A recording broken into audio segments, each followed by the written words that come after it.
All right, guys. So you have enjoyed the Love It or Leave It so far, and I'm going to do just a little bit of a different take on it today, and I'm going to do an either or because there are multiple treatment modalities that actually love both, but it's just very individualized and very patient specific.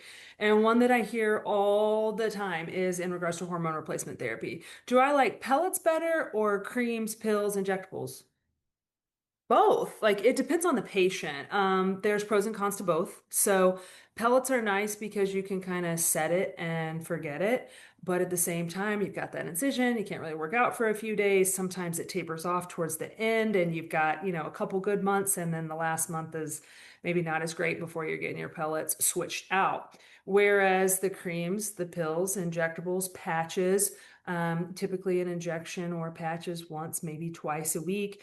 Your pills are daily. What we've been doing with the estrogen creams lately is put it on your face and your neck, right? Like that's your moisturizer. You do that every night before you go to bed anyway.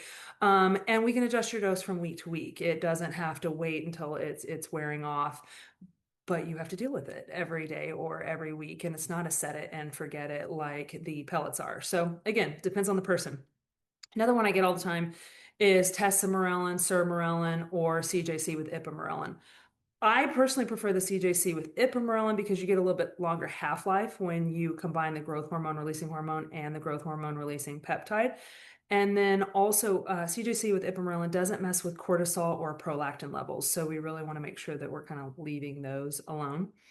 And then the last one is sleep aids or DSIP, which is delta sleep inducing peptide, magnesium. Uh, when we talk about sleep aids, there's a couple different things. I'm actually a big fan of melatonin. I think that can be very helpful for a lot of patients. I take magnesium at night. I do a magnesium blend. It also can help your bowels, and magnesium is a very common vitamin deficiency. So magnesium is probably my number one choice, but that doesn't cut it for all of our patients. And so sometimes you will need to add in melatonin. Delta sleep inducing peptide or DSIP is amazing. It's an injection that you can take at night that gets you into a deeper REM sleep. So it helps with recovery and multiple other things. And you don't wake up groggy. Sleep aids like Ambien and some of the other ones, you might have some crazy vivid dreams. You might have people sleep talk, sleepwalk. You may end up waking up just groggy or in a bad mood. So I'm not a fan of those, but there are a lot of other options that can help with sleep. And I would not forget that it needs to be consistent. Try to go to bed at the same time if you can. Try to keep it dark and cool in your environment. Those are going to be the most important things. And tune in for our next episode of Either or. Hope you guys enjoyed it.